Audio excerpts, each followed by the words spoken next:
আমাদের যে টপিকস সেটা হলো গিয়ে নিউটনের যে second law summation of F is equal to M A তার কিছু ব্যবহার এবং ম্যাথমেটিক্যাল যে প্রয়োগ হয় সেই প্রয়োগগুলো আমরা আজকে দেখব। ঠিক আছে, চলুন।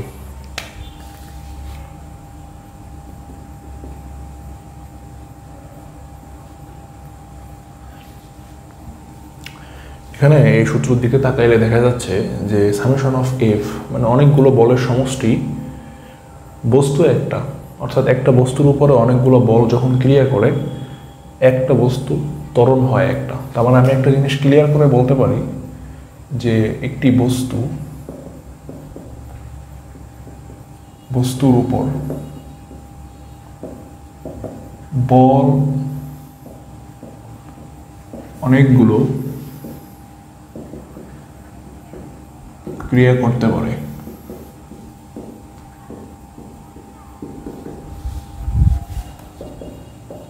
বাট বস্তুর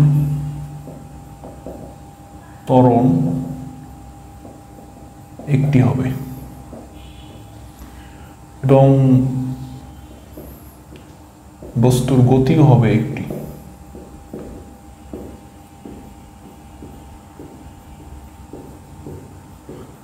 ওকে, তো এগুলোর কি কি ব্যবহার আছে সেই ব্যবহারগুলো আমরা দেখি। ফার্স্টে আমরা দেখি কেস 1। এখানে একটা বস্তুর উপরে, ভূমির উপরে একটা বস্তু স্থির আছে, ঠিক আছে। তো এই বস্তুটা অলওয়েজ নিচের দিকে এমজি বল দিতেছে আর কি। তো এমজি নিচের দিকে, তো আমরা জানি নিউটনের থার্ড ল অনুসারে প্রত্যেকটা বস্তু ক্রিয়া এবং প্রতিক্রিয়া অ্যাট এ টাইম দেয়। তো এই বস্তুটা যদি ভূমিকে এমজি বল দেয়, তার মানে এমজি বল ভূমিকে দেওয়া হয়, আচ্ছা, ভূমি তার বিপরীতে প্রতিক্রিয়া বল দেবে। এই বস্তুর উপরে ভূমি প্রতিক্রিয়া বল দেয় আর, তাহলে আর এর পরিচয় কি? প্রতিক্রিয়া বল। কিসের?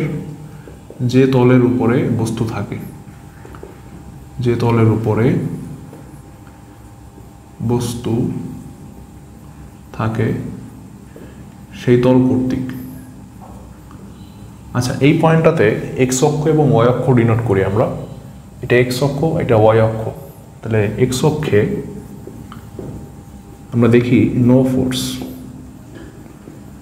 এখানে কোনো summation of F is equal to M A নাই। বাট ওয়াই অক্ষে আমরা দেখি যে summation of F is equal to M A. এখানে এই ত্বরণ শূন্য, তার মানে এটা সমান সমান শূন্য। সামেশন অফ এফ, এই বস্তুর উপরে কতগুলো বল ক্রিয়া হয়েছে তার যোগফল। বল ক্রিয়া হয়েছে দুইটা, একটা এমজি আর একটা আর।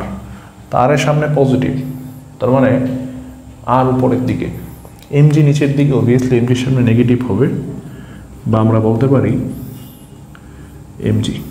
এখন এই আর এর পরিচয় কি? প্রতিক্রিয়া বল। যে তলের উপরে বস্তু থাকে সেই তল কর্তৃক। সবসময় মনে রাখতে হবে এই প্রতিক্রিয়া বলটা আমরা অনুভব করি।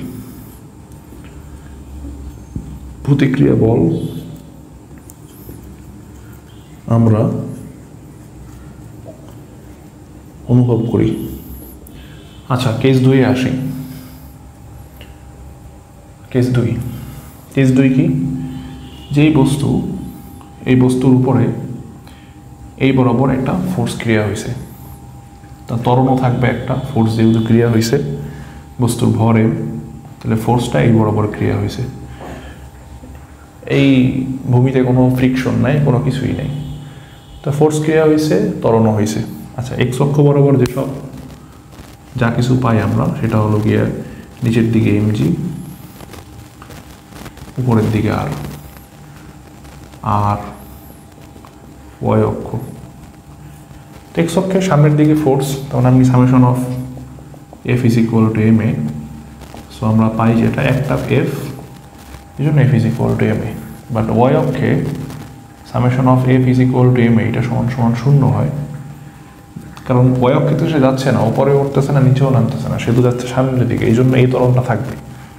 তাহলে আমরা পাই R is equal to M G. Case 3,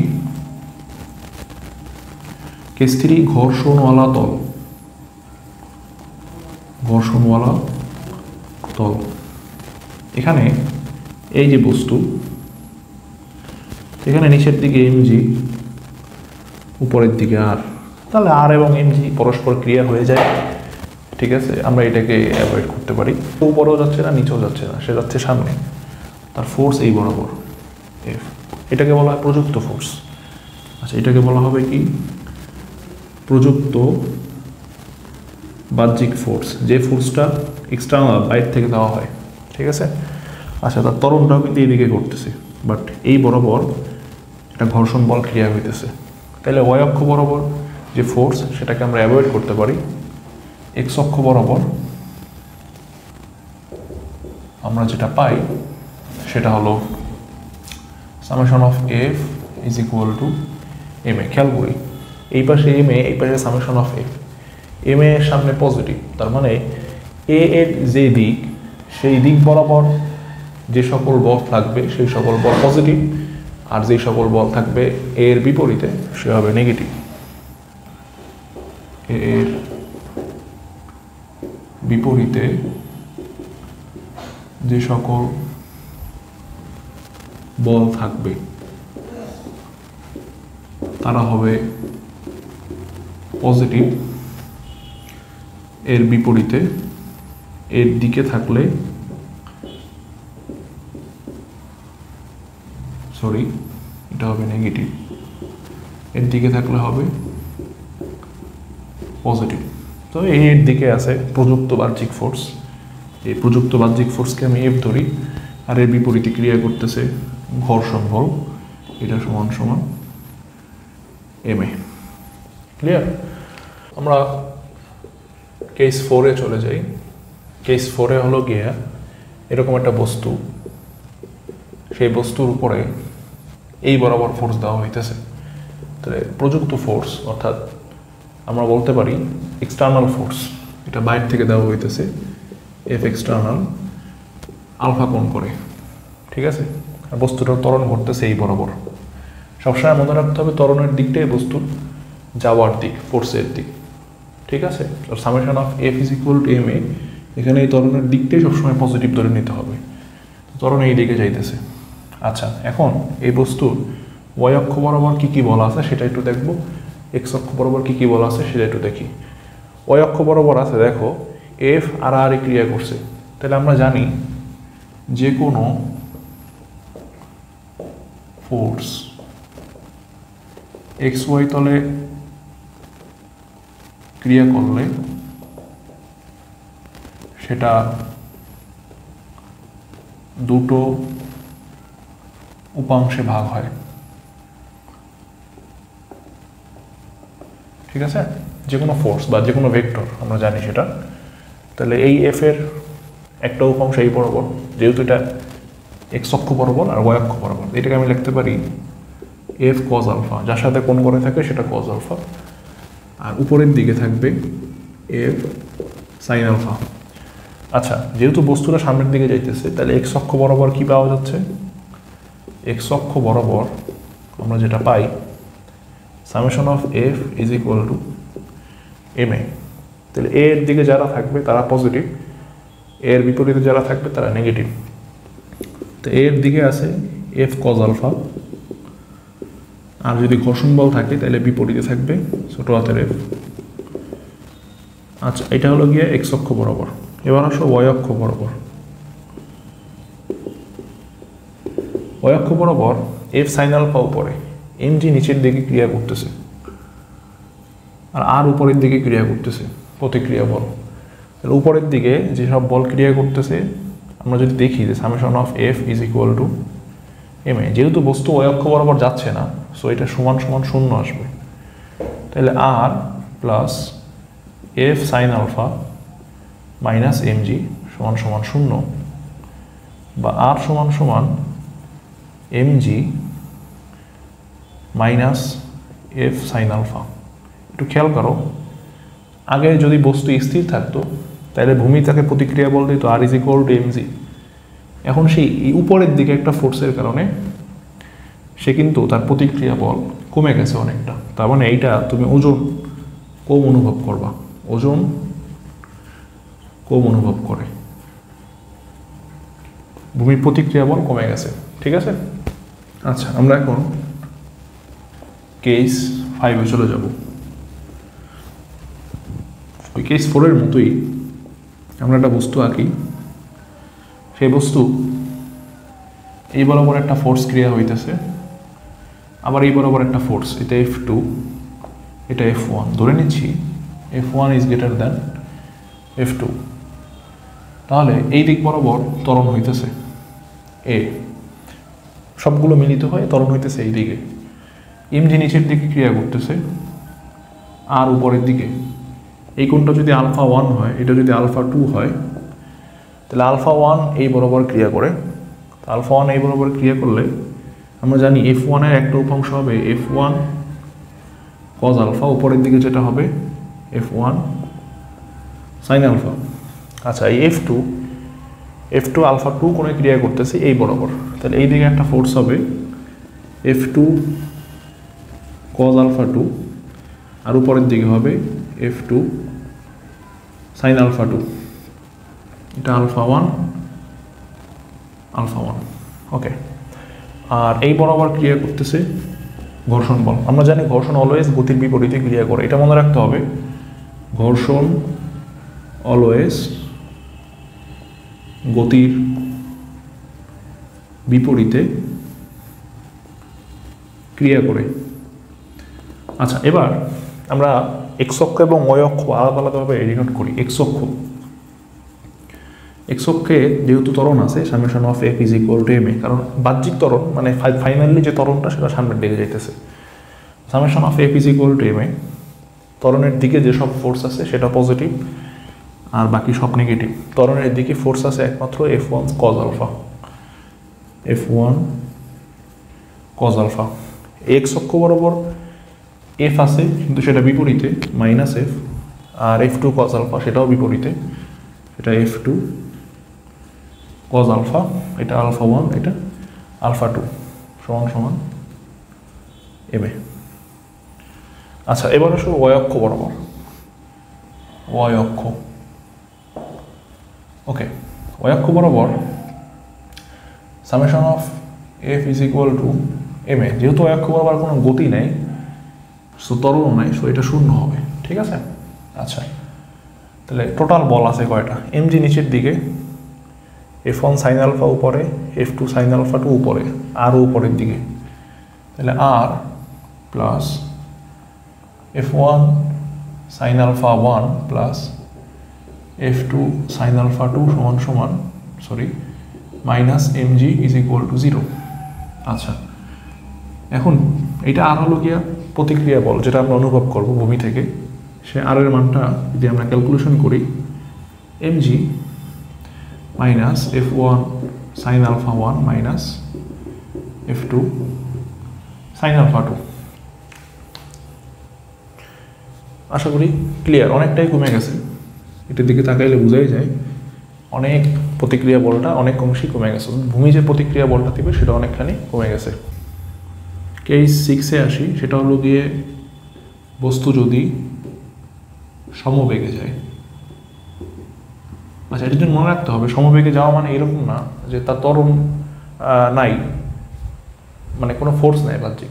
Wesley বস্তুর সমবেগে যাওয়ার জন্য এটা এরকম না যে তাকে ফোর্স দেওয়া হবে না, ফোর্স দেওয়া হবে। আমরা যে কোনো বস্তু যদি গাড়ির উপর ফোর্স দিই, ধরা যাক এটা একটা রাস্তা, গাড়ি চলতেছে, অবভিয়াসলি তার উপরে ফোর্স দেওয়া হইতেছে, এফ এক্সটার্নাল ফোর্স দেওয়া হইতেছে, বাট তার কোনো ত্বরণ নাই, সে স্থির সমবেগে যাইতেছে। তার মানে কি? তার মানে যে ত্বরণটা তাকে দেওয়া হইতেছে এই বরাবর, ঠিক বিপরীতভাবে তাকে আরেকটা বলের ত্বরণ অ্যাপ্লাই হইতেছে, সেটা অবভিয়াসলি ঘর্ষণ বল। তার মানে এফ এক্সটার্নালের বিপরীতে আরেকটা এফ বিপরীতে ক্রিয়া করতেছে, কিন্তু তুমি ত্বরণ নাই। তাহলে summation of F is equal to M A, এখানে এটা শূন্য হয়, তাহলে এফ এক্সটার্নাল মাইনাস ঘর্ষণ বল, এক্সটার্নাল বল ঘর্ষণ বলের কি হয়? সমান হয় আর কি। তো বস্তু যদি সমবেগে যায়, তাকে যে বাধা দেবে সেই বাধাটা এক্সটার্নাল বলের সমান হয়, বিধায় আমরা এই জিনিসটা ক্যালকুলেট করতে পারি। ক্লিয়ার? এবারের টপিক কেস 7-এ আনত তলে বস্তুর গতি আমরা দেখব। আনত তলটা কি আসলে? আনত তল মানে ধরা যাক এটা হলো গিয়া ইনফিনিটি তল, মানে এটা স্বাভাবিক তল আর কি। ইনফিনিটি তল মানে এটা স্বাভাবিক তল, স্বাভাবিক তল। বাট তুমি যদি এই তলটাকে একটু উঠাই দাও, তুমি তোমার সুবিধার জন্য এখানে যদি আলফা কোণ করে, স্বাভাবিক তলের থেকে আলফা কোণ করে তুমি কোনো একটা তলে উঠাই দিচ্ছ, এইটাকে বলা হয় আনত তল। এই আনত তলটা কিভাবে থাকে? ভূমির সাথে আলফা কোণ করে থাকে, আলফা বা কোনো একটা কোণ করে থাকে, করে থাকা তল। তো এখানে যদি কোনো একটা বস্তু থাকে, ধরা যাক এই যে একটা বস্তু,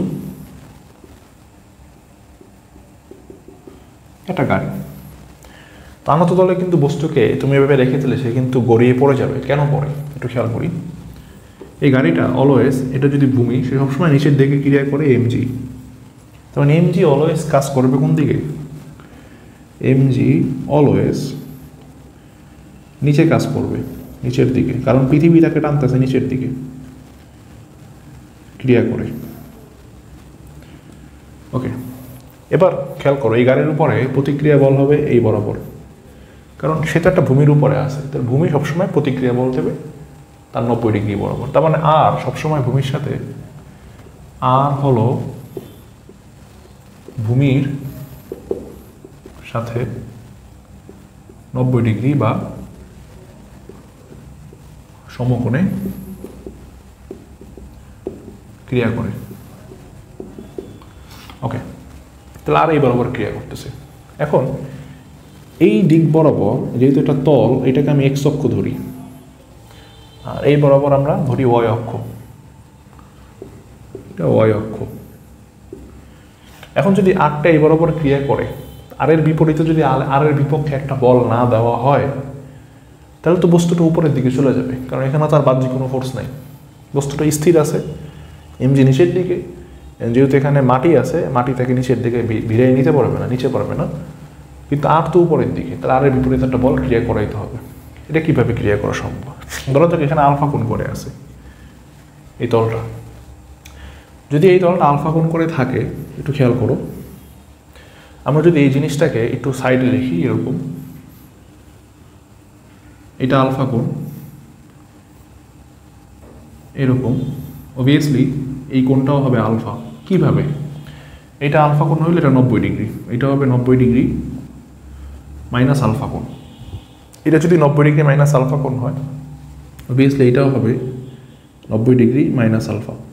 এটা যদি 90 ডিগ্রি মাইনাস আলফা কোণ হয়, তাহলে পুরোটা থেকে 90 ডিগ্রি, 90 ডিগ্রি থেকে 90 ডিগ্রি মাইনাস আলফা কোণ বিয়োগ করলে থাকে শুধু আলফা, তাহলে এই কোণটা হবে আলফা। তাহলে ক্লিয়ারলি বোঝা গেল যে আমাদের এইখানে এই কোণটা হবে আলফা, তাহলে এই আলফা কোণ হইলে এই কোণটা হবে আলফা। তাহলে এম জি, তার যদি দুইটা অক্ষ থাকে, একটা ওয়াই অক্ষ একটা এক্স অক্ষ, তো ওয়াই অক্ষ বরাবর তার যে উপাংশ, এটাকে আমরা বলতে পারি এম জি কজ আলফা। আর ঠিক সেই অক্ষের ভিতরে এক্স অক্ষ বরাবর তার উপাংশ হবে এম জি সাইন আলফা। তাহলে এম জি এর দুইটা উপাংশ M G cos alpha, M G cos আলফায় আরকে ভ্যানিশ করে দেয়। যেহেতু সে উপরের দিকে যাচ্ছে না, আবার মাটির ভিতরেও ঢুকে যাচ্ছে না, আর সমান সমান এম জি কজ আলফা আমরা এটা দাবি করতে পারি। অর্থাৎ ওয়াই অক্ষ বরাবর summation of F is equal to 0 হয়। বাট এক্স অক্ষ বরাবর অর্থাৎ ভূমির সাথে আমরা যেটা পাই সেটা হলো গিয়া summation of F is equal to M A. Obviously বস্তুর একটা গতি আছে এই বরাবর, তাহলে সেটা কীরকম খেয়াল করো, এখানে একটাই মাত্র ফোর্স আছে এম জি সাইন আলফা, তাহলে এম জি সাইন আলফা সমান সমান এম এ। এম এম কাটাকাটি গেলে এখানে যে ত্বরণটা থাকে জি সাইন আলফা, তার মানে এখানে ত্বরণ জি এর সাইনের উপাংশ আর কি, এখানে যে ত্বরণ নিয়ে নামবে সেটা হবে জি এর সাইন উপাংশ। ঠিক আছে? আচ্ছা এবার একটু দেখি যে এটা কিভাবে অ্যাপ্লাই হয় এই জি সাইন আলফা। ধরা যাক এখানে এই একটা বস্তু, সে আলফা কোণ করে আছে, আলফা সমান সমান 30 ডিগ্রি, এই গাড়িটা নামতেছে। তো ত্বরণটা কীরকম সেটা আমরা জানি যে ঊর্ধ্বমুখী যে কোনো বস্তুর ত্বরণ হয় জি, অর্থাৎ ভূমি থেকে পড়তেছে উপরের দিকে, ভূমিতে পড়তেছে, এই বস্তুর ত্বরণ হবে অলওয়েজ জি। ঠিক আছে, তো এটা alpha is equal to 30 degree, এটা ধরা যাক আলফা সমান সমান 60 ডিগ্রি। আর অবভিয়াসলি এই কোণটা অর্থাৎ এই বাহুটা এবার ঘুরে এইভাবে ঘুরে ঘুরে ঘুরে ঘুরে এখানে আসছে, তাহলে এই কোণটা হবে 90 ডিগ্রি আলফা সমান সমান। তো এক্ষেত্রে যে ত্বরণটা আমরা পাইতেছি A is equal to G sine 30 degree, তার মানে জি ইন্টু হাফ, জি এর অর্ধেক। তুমি যদি 30 ডিগ্রি কোণ করে নামো জি এর অর্ধেক ত্বরণে তুমি নামতেছো আর কি। এটা হবে কি A is equal to G into sine 60 degree, তার মানে জি ইন্টু √3/2 অর্থাৎ 4.9 ইন্টু √3, এই হাতে নামতেছো নিচের দিকে। বাট এখানে এ সমান সমান জি সাইন 90 ডিগ্রি, তার মানে ত্বরণ তুমি জি নিয়েই নামতেছো। তার মানে সমস্ত বস্তুই উপরের থেকে পড়া সমস্ত বস্তুই কিন্তু আনত তলের মতোই, জাস্ট তলটা তুমি কি করে দিছো 90 ডিগ্রি খাড়া করে দিছো। আচ্ছা যদি এরকম হয় যে আনত তল বেয়ে তুমি নামতেছো, এই আলফা কোণ এই যে গাড়ি দিয়ে তুমি নামতেছো, অনেক সময় যে ত্বরণে নামার কথা সেই ত্বরণে তুমি নামতে পারো না। কারণ কি? কারণ অলওয়েজ যে কোনো রাস্তায় গতির বিপক্ষে বাধাদানকারী বল থাকে ঘর্ষণ। তাহলে ঘর্ষণ বল এইদিকে ক্রিয়া করতেছে উপরের দিকে, আর এইদিকে ক্রিয়া করতেছে G sine alpha M G. ঠিক আছে, তাহলে আমরা পাই কি এখান থেকে summation of F is equal to M A, তাহলে এ এর দিকে আছে এম জি সাইন আলফা, যেহেতু বাহ্যিক ত্বরণ এই দিকে, তাহলে আমরা পাই কি? আমরা পাই M G sine alpha minus F সমান সমান এম এ। বা এখান থেকে আমরা চাইলে যে কোনো কিছু বের করে ফেলতে পারি আর কি। এবার একটু খেয়াল করো, এটা কেস 8, আনত তল বেয়ে উপরে ওঠা। এই একটা তল আনত তল আলফা কোণ করে আছে, একটা গাড়ির ড্রাইভার সে উপরের দিকে উঠতেছে, এফ এক্সটার্নাল, অর্থাৎ আমি বলতে পারি যে গাড়ির ইঞ্জিনের ফোর্স যেটা সেটা এফ এক্সটার্নাল। এই বস্তুর দিকে অলওয়েজ এম জি নিচের দিকে ক্রিয়া করে, এই বস্তুর এই বরাবর যে উপাংশ সেটাকে আমি বলতে পারি এম জি কজ আলফা। এই বরাবর আর ক্রিয়া করতেছে নিয়ম অনুসারে, এফ এক্সটার্নাল এই বরাবর ক্রিয়া করে। আমরা জানি গতির বিপরীত অলওয়েজ বাধাদানকারী বলকে, অলওয়েজ বাধাদানকারী বল হলো ঘর্ষণ। গতি যেহেতু এই বরাবর এখন, অর্থাৎ ত্বরণ এই দিকে, ঘর্ষণ এখন কাজ করবে তার বিপরীতে। ক্লিয়ার? আচ্ছা, এম জি কজ আলফা যদি এইটা হয়, অবভিয়াসলি বিপরীত দিকে যে বলটা ক্রিয়া করবে সেটা হবে এম জি সাইন আলফা। তাহলে এটাকে আমি ওয়াই অক্ষ ধরি, আর এটাকে এক্স অক্ষ ধরলে এক্স অক্ষে আমরা যা পাই এক্স অক্ষে সেটা হলো গিয়া summation of F is equal to M A. A কিন্তু উপরের দিকে, তাহলে এ এর দিকে যা যা আছে, এ এর দিকে আছে এফ এক্সটার্নাল, তাহলে এফ এক্সটার্নাল পজিটিভ, কিন্তু মাইনাস এফ, এই এফটা কি ঘর্ষণ। আচ্ছা, আর বিপরীতে আছে কি M G sine alpha, minus M G sine alpha সমান সমান এম এ। আচ্ছা, আর ওয়াই অক্ষ থেকে আমরা কি পাই? ওয়াই অক্ষে আর থাকে আর এম জি কজ আলফা থাকে। যদি ওয়াই অক্ষে সে যাচ্ছে না, summation of F is equal to 0 হয়, তাহলে R is equal to M G cos alpha. আচ্ছা, যদি আরেকটু জটিল করে করি তাহলে আমরা, অর্থাৎ কেস 9 যদি দেখি, কেস 9 ধরা যাক এটা একটা আনত তল আলফা কোণ করে আছে। ঠিক আছে, তো আলফা কোণ করে যদি এরকম একটা তল থাকে, একটা গাড়ি এভাবে উঠতেছে, কিন্তু গাড়িটাকে টেনে তুলতেছে এই বরাবর, টি টান বল আর কি, এই বরাবর টেনে তুলতেছে। আচ্ছা, এখন এইটা ওয়াই অক্ষ, এটা এক্স অক্ষ, গাড়ির ওজন অলওয়েজ কাজ করে এই বরাবর নিচের দিকে এমজি, এই বরাবর এটা আলফা কোণ, অবভিয়াসলি এটা হবে এমজি কোজ আলফা, আর অলওয়েজ এই বরাবর কাজ করবে কে এমজি সাইন আলফা। আচ্ছা, বিপরীত দিকে ক্রিয়া করবে ঘর্ষণ বল এফ, টেনে উঠে যেতেছে উপরের দিকে। এবং খেয়াল করো এটা কিন্তু এক্স অক্ষ এবং ওয়াই অক্ষের মাঝখানে এই টি বলটা যদি এক্স অক্ষ এবং ওয়াই অক্ষের মাঝখানে থাকে তাহলে দুটো উপাংশে ভাগ হবে। আমরা ধরে নিচ্ছি সেটা থিটা কোণ, তো এটা হবে টি সাইন থিটা, টি কস থিটা, কারণ যার সাথে কোণ করে থাকে যে পার্টের সাথে সেটা হবে কস পার্ট, টি কস থিটা। আর উপরের দিকে থাকবে টি সাইন থিটা। তো টি সাইন থিটা উপরে এবং আরও উপরে, যেহেতু উপরের দিকেও যায় না আবার ভিতরেও যায় না, যাচ্ছে সে এক্স অক্ষ বরাবর সামনের দিকে, তাহলে ওয়াই অক্ষে summation of F is equal to 0, কোনো ত্বরণ নাই এবং বস্তু যায়ও না, মুভও করে না। তাহলে আমরা কি পাই? আমরা পাই উপরের দিকে আছে আর প্লাস টি সাইন থিটা সমান সমান এম জি কজ আলফা। আচ্ছা, এবার আসো এক্স অক্ষ বরাবর। এক্স অক্ষ বরাবর যদি ত্বরণ থাকে, ত্বরণ থাকলে সেই দিকে হবে ত্বরণটা। আচ্ছা, ত্বরণ থাকলে summation of F is equal to M A. তাহলে এর দিকে যারা থাকবে তারা পজিটিভ, পজিটিভ যদি হয় তাহলে এর দিকে আছে একমাত্র টি কস থিটা, আর সম্পূর্ণটা আছে বিপরীতে minus M G sine alpha minus ছোটো হাতের F is equal to M A. আর যদি এরকম হয় বস্তু সমবেগে উপরের দিকে যাইতেছে, টি এই সব মিলে সমবেগ, সমবেগ হইলে আমরা জানি এই সমান সমান 0 হবে। তাহলে এই সমীকরণটাকে আমরা এভাবে লিখব, টি কস থিটা সমান সমান M G sine theta M G sine alpha plus F. আশা করি ক্লিয়ার, বোঝা গেল আর কি। এই ধরনের কনসেপ্টগুলো পরীক্ষায় অনেক তোমাকে হেল্প করবে, এটা একটু ক্লিয়ারলি চেষ্টা করবা, এটা আসলে বেসিক কনসেপ্ট ক্লিয়ার করা আর কি। এভাবেই প্রবলেমগুলো আসবে, প্রবলেমগুলোকে দেখে তুমি জাস্ট দুইটা অক্ষ টানবা আগে, যে পয়েন্টে আছে দুইটা অক্ষ টেনে সে কোন অক্ষ বরাবর কোন কোন বল ক্রিয়া করতেছে এবং অ্যাকচুয়ালি ত্বরণ কোন দিকে সেটা নির্ণয় করার মাধ্যমেই এগুলো ইজিলি সলভ করা যায়।